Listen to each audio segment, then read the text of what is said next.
Hello दोस्तों, अगर आप चित्रकूट घूमने का विचार बना रहे हैं तो आप बिल्कुल सही जगह पर आए हुए हैं।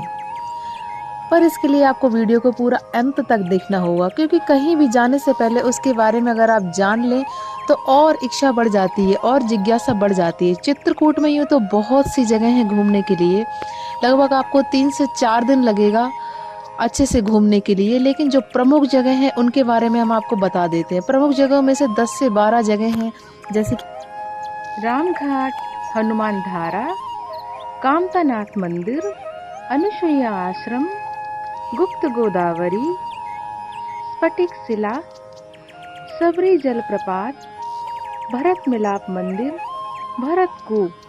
तो सबसे पहले हम चलते हैं सबरी जलप्रपात।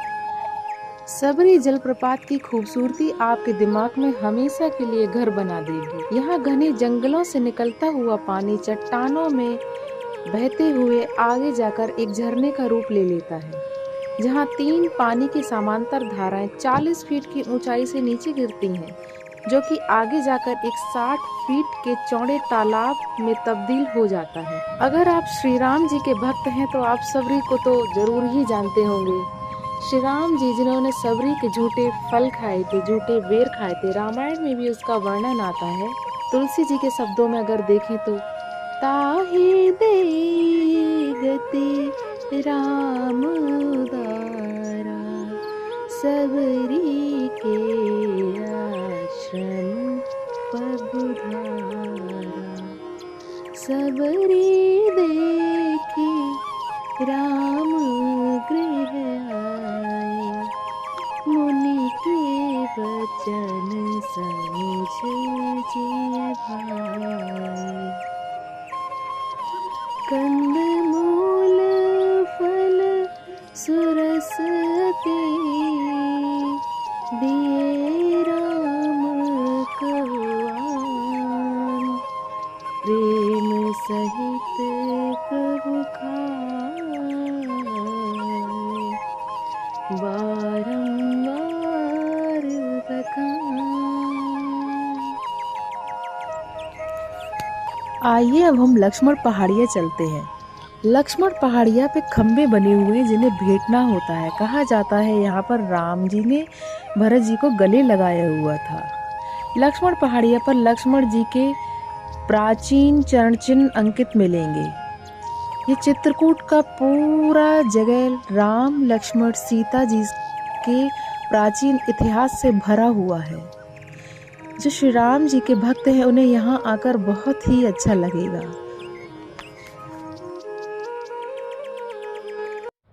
हेलो दोस्तों, अभी हम चित्रकूट में हैं, 2 दिन की टूर के लिए आए हुए हैं यहाँ। यूं तो भारत में एक से बढ़कर एक हनुमान जी के भव्य मंदिर हैं, लेकिन उत्तर प्रदेश के बांधा से लगे मध्य प्रदेश के सतना जिले में स्थित चित्रकूट धाम के हनुमान धारा के मंदिर की बात ही कुछ और है। आज भी वहाँ हनुमान जी की बाईं भुजा पर लगातार जल गिरता नजर आता है। साथ में भगवान श्री राम का छोटा सा मंदिर भी है वहाँ पर। हनुमान धारा, यहाँ पर पंचमुखी हनुमान की प्रतिमा है। यहीं पर पहाड़ी की चोटी पर सीता माता की रसोई भी है।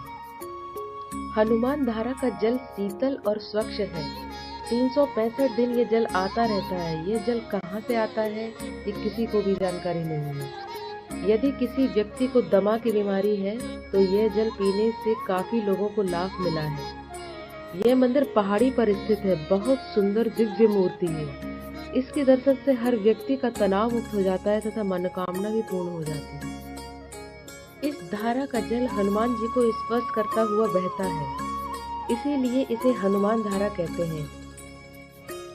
में स्थित है।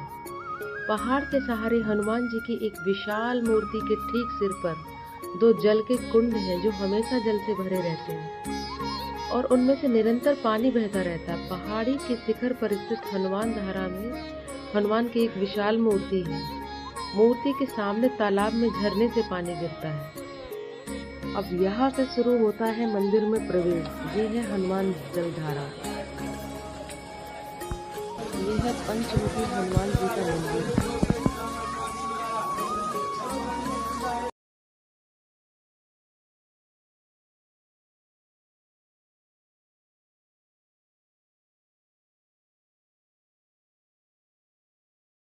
चित्रकूट श्री राम जी की तपोभूमि है।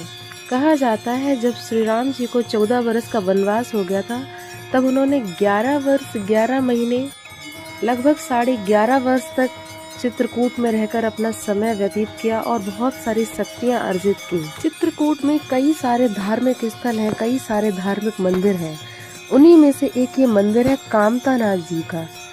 लोगों के मन में प्रश्न उठता है, कामतानाथ जी कौन से भगवान है? श्री राम जी हैं या श्री शिव जी हैं? कहीं ये शंकर भगवान जी का मंदिर है? लेकिन नहीं, ऐसा नहीं है। कामतानाथ जी कामदगिरी पर्वत है, जहाँ भगवान श्री राम ने 11.5 वर्ष तक अपना समय व्यतीत किया। और जब श्री राम जी जाने लगे तब कामदगिरी पर्वत दुखी हो गए। उन्होंने बोला, आप चले जाएंगे तो फिर हमें कौन पूछेगा। तब श्री राम जी ने उनको वरमद है, मतलब सारी इच्छाओं को पूरा करने वाला।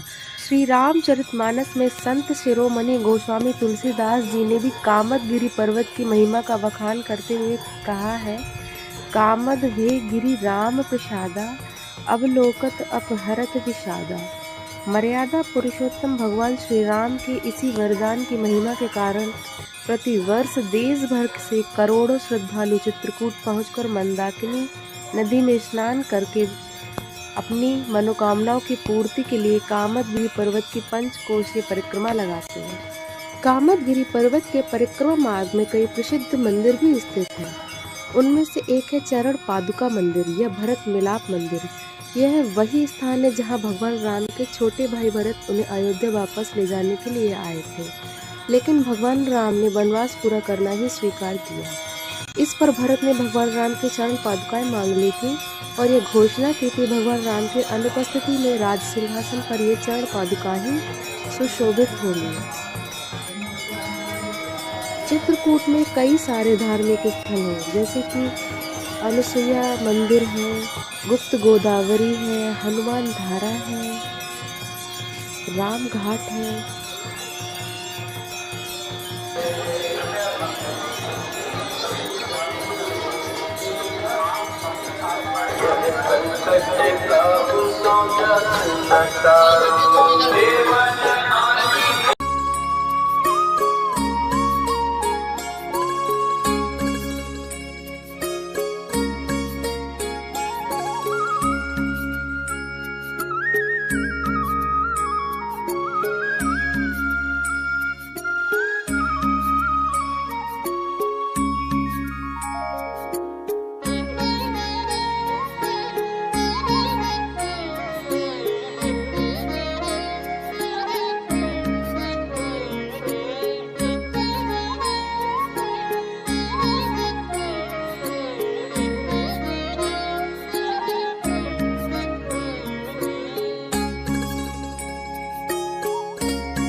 साढ़े 11 साल चित्रकूट में आए थे।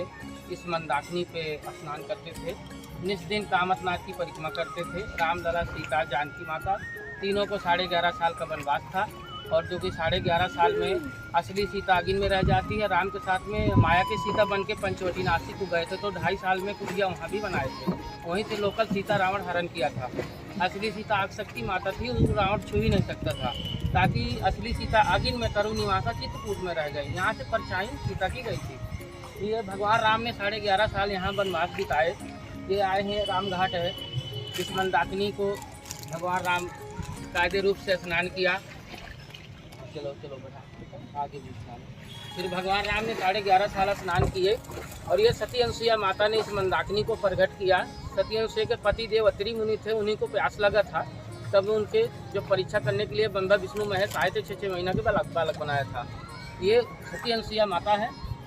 थोड़ा आगे पे गुप्त गोदावरी है, पंचवटी नासिक से आई, जो बाली किष्किंधा से चल करके यहाँ गुफे पे निकला था चित्रकूट धाम में। ये आज भी वो जगह खटा चोर नाम था। सीता माता के कपड़े चुराया था और कपड़े चुरा के लुक गया था, तो आज भी आसमानी की तरफ टंगा हुआ है। उसका नाम है खटखटा चोर। सीता माता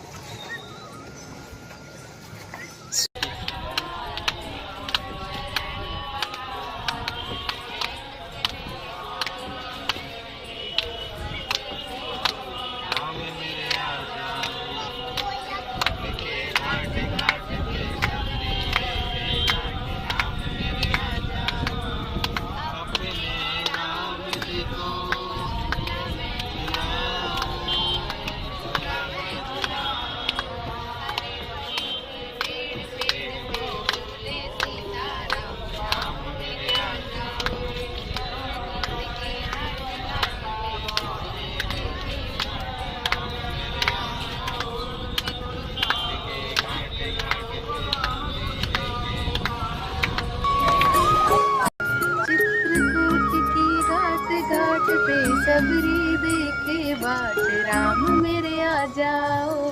चित्रकूट के घाट घाट पे सबरी देखे बाट, राम मेरे आ जाओ।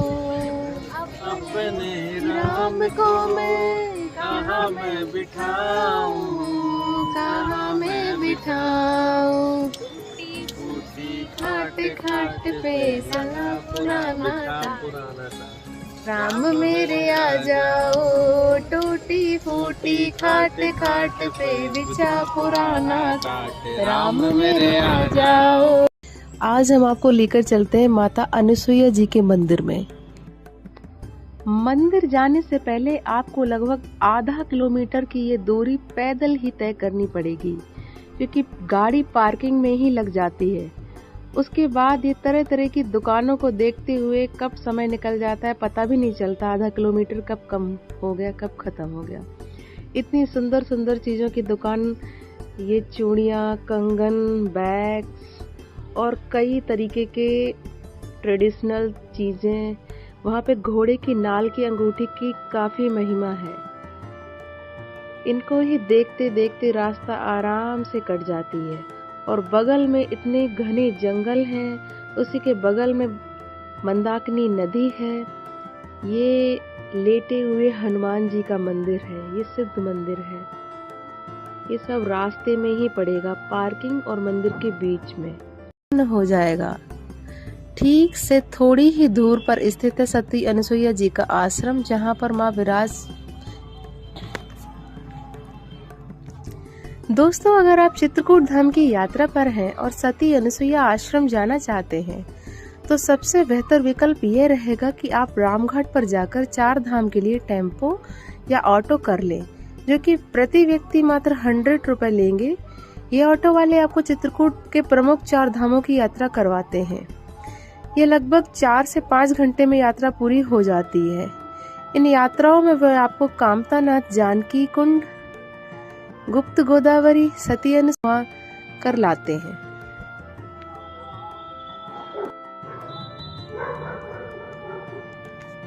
सती अनुसुईया मंदिर और परमहंस आश्रम बेहद भव्य तरीके से बनाया गया है।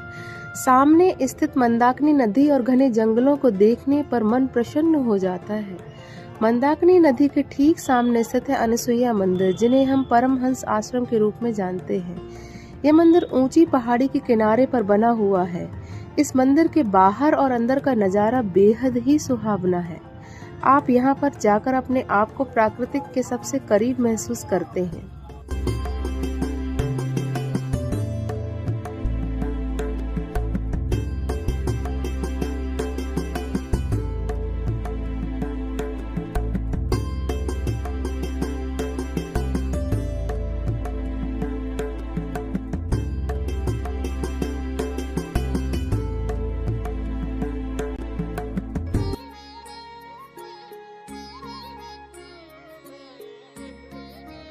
और यहाँ से हम लोगों ने मंदिर में प्रवेश किया, अनुसुईया माता रानी के मंदिर में।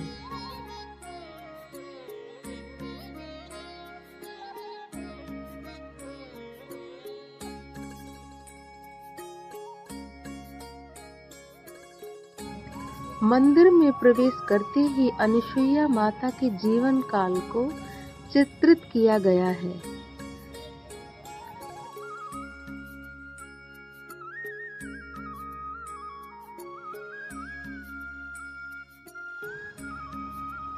ये माता अनुसुईया के पिता कर्दम ऋषि, माता देवहूति और उनकी 9 बहनों का पूरा मूर्ति में दिखाया हुआ है।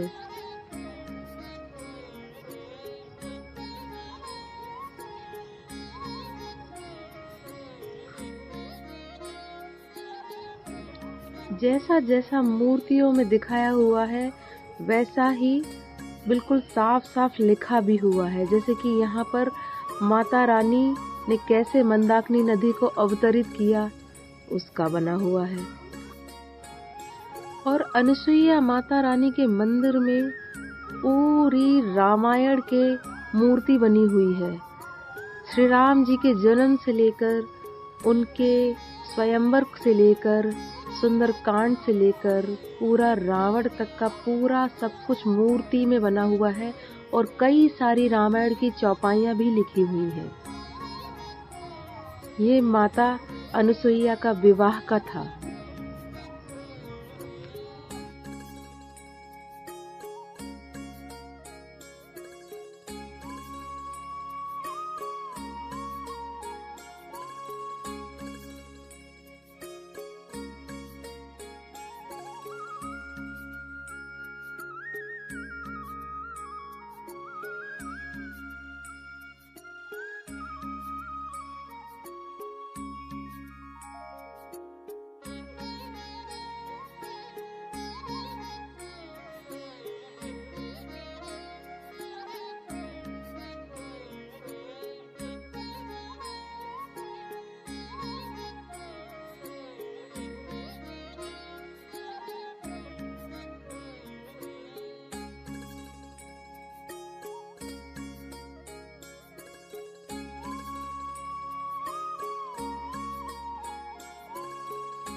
सती अनुसुईया जी की कहानी बहुत ही दिलचस्प है।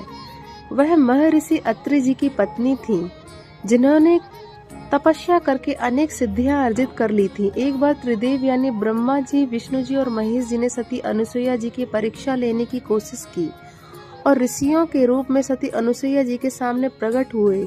सती अनुसुईया ने ऋषियों के आवाभगत की तैयारी शुरू कर दी। अपनी तरफ से ससम्मान भोजन के लिए आमंत्रित किया, परंतु ऋषियों ने कहा कि वह भोजन तभी करेंगे जब वह अपनी जांघ पर बिठाकर भोजन कराएंगे। इससे सती अनुसुईया नाराज हो गई और उनके तेज के कारण पूरी पृथ्वी में कोलाहल मच गया। उन्होंने ऋषियों को अपने तपोबल से 6 महीने के बालक के रूप में परिवर्तित कर दिया, हर एक झूले पर लिटा दिया। कुछ समय पश्चात बालकों को तेजी से भूख लग गई और वो भूख के मारे छटपटाने लगे। तब नारद ने तीनों देवियों को इसकी सूचना दी और तीनों देवियों ने सती अनुसुईया से अपने अपने देवों को फिर से उसी रूप में वापस लाने की विनती की, जिसके अनुरोध पर सती अनुसुईया जी ने बालकों को यथार्थ ब्रह्मा जी, विष्णु जी और महेश जी के बाल्यावस्था से मुक्त कर दिया। सती अनुसुईया जी ने वनवास काल के दौरान माता सीता जी को पति धर्म का ज्ञान कराया था, जिस ज्ञान की बदौलत माता सीता रावण की कुदृष्टि से हमेशा बची रहती थी। माता सती अनुसुईया जी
आपने कभी गुफाओं के अंदर नदियां बहती हुई देखी हैं क्या?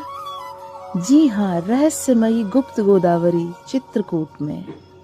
आप सबसे पहले यहाँ पर पहुँचते हैं तो आपको गुप्त गोदावरी तालाब देखने के लिए मिलेंगे। गुप्त गोदावरी तालाब का आकार देखने में बहुत अच्छा लगता है और इस तालाब के चारों ओर लोहे की सलाखें लगाई गई हैं। वैसे ये तालाब ज़्यादा गहरा तो नहीं लगता, मगर बरसात के समय यहाँ पर आप आते हैं तो यहाँ पर पानी का बहुत ज़्यादा ओवरफ्लो रहता है, क्योंकि गुफा से बहुत ज़्यादा पानी आता है। गुप्त गोदावरी तालाब में एक पतली सी धारा आकर गिरती है। गर्मी के समय यह धार बहुत ही पतली रहती है। उसके बाद हम लोग गुफा में प्रवेश किए हैं। गुफा के अंदर आकर हमें गर्मी लगने लगती है। अगर आपको सांस में कोई भी तकलीफ हो तो आप गुफा के अंदर नहीं आइएगा, क्योंकि यहाँ ऑक्सीजन लेवल कम रहता है। यहाँ पर सबसे पहले आपको राम दरबार देखने के लिए मिलता है। यहाँ पर राम जी, लक्ष्मण जी और सीता जी की प्रतिमा आपको देखने के लिए मिलेगी। कहा जाता है कि प्राचीन समय में यहाँ पर राम जी का दरबार लगता था। उसके बाद आगे बढ़ने पर हमें प्राचीन श्री गंगा गोदावरी कुंड देखने को मिला। श्री गुप्त गोदावरी कुंड को सीता कुंड के नाम से भी जाना जाता है। यहाँ पर सीता माता ने स्नान किया था और यहीं पर गोदावरी नदी पाताल को तोड़कर निकली हुई है। यहाँ पर गोदावरी नदी उत्पन्न हुई है पाताल को तोड़कर। माता सीता के कहने पर श्री राम जी ने गोदावरी नदी को यहाँ पर उत्पन्न किया था। गुप्त गोदावरी नदी को गुप्त गंगा के नाम से भी जाना जाता है। उसके बाद आगे बढ़ने पर हमें धनुष कुंड देखने को मिलेगा।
गोदावरी के नाम से जाना जाता है।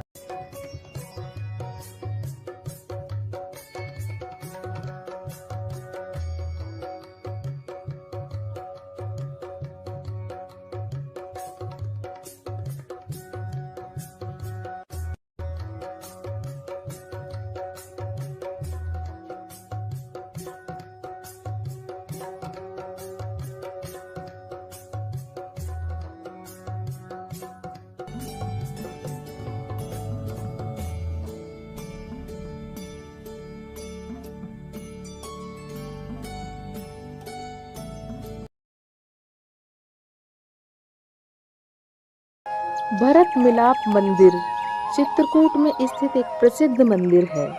यह मंदिर कामतगिरी परिक्रमा मार्ग के रास्ते में ही पड़ता है। आप इस मंदिर में घूमने के लिए आ सकते हैं। इस मंदिर में आपको राम जी और भरत जी, लक्ष्मण और शत्रुघ्न जी के चरण के चिन्ह देखने को मिलते हैं, जो चट्टानों पर बन गए हैं। आपको यहाँ पर सीता जी और कौशल्या जी के चरण भी देखने के लिए मिलते हैं। यह मंदिर बहुत ही प्राचीन है। मान्यता है कि जब भरत जी राम जी से मिलने के लिए आए थे, उन्होंने अयोध्या वापस ले जाने के लिए, मनाने के लिए आए थे, तो वह इसी जगह पर राम जी से मिले थे। राम जी और भरत जी प्रेम को देखकर यहाँ की चट्टानें हैं वह भी पिघल गई थीं और उनके चरण चिन्ह चट्टान में उभर आए थे। आपको भरत मिलाप मंदिर के बाहर ही राम भगवान, सीता जी, लक्ष्मण जी, भरत जी की प्रतिमाएं देखने के लिए मिलेंगी, जो कि बहुत ही खूबसूरत हैं।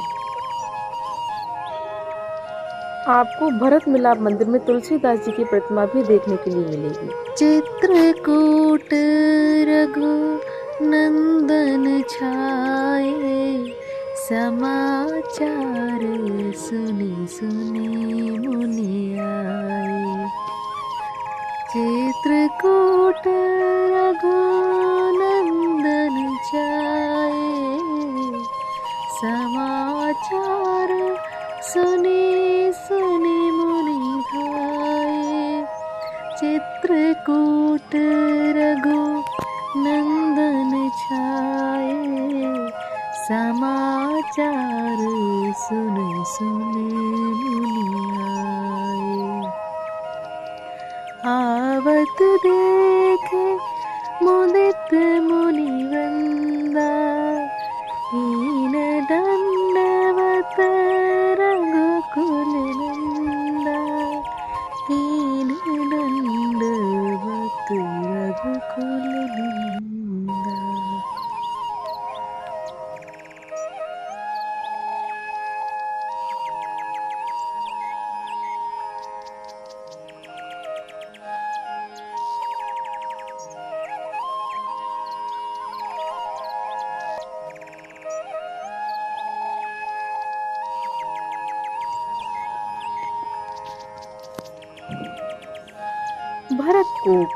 भरतकूप चित्रकूट के पास में स्थित एक धार्मिक जगह है। यहाँ पर आपको चारों भाइयों का मंदिर देखने के लिए मिलेगा, अर्थात श्री राम जी, लक्ष्मण जी, भरत जी और शत्रुघ्न जी का मंदिर देखने के लिए मिलेगा। यहाँ पर आपको एक कुआं भी देखने के लिए मिलेगा, जिसके बारे में कहा जाता है कि इस कुएं में भरत जी ने सभी पवित्र जल स्रोत का जल लाकर इस कुएं में डाला था।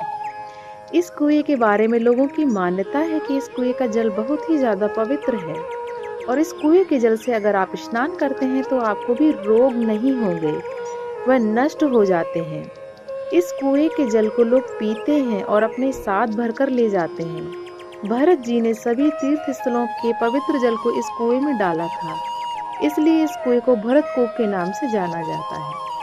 कहा जाता है प्राचीन समय में भरत जी श्री राम जी के साथ श्री राम जी के राज्याभिषेक के लिए यह जल सभी पवित्र तीर्थों से इकट्ठा किए थे, मगर श्री राम जी ने अयोध्या वापस नहीं लौटे तो ऋषि अत्रि के कहने पर भरत जी ने सभी पवित्र तीर्थों का जल कुएं में ही डाल दिया था।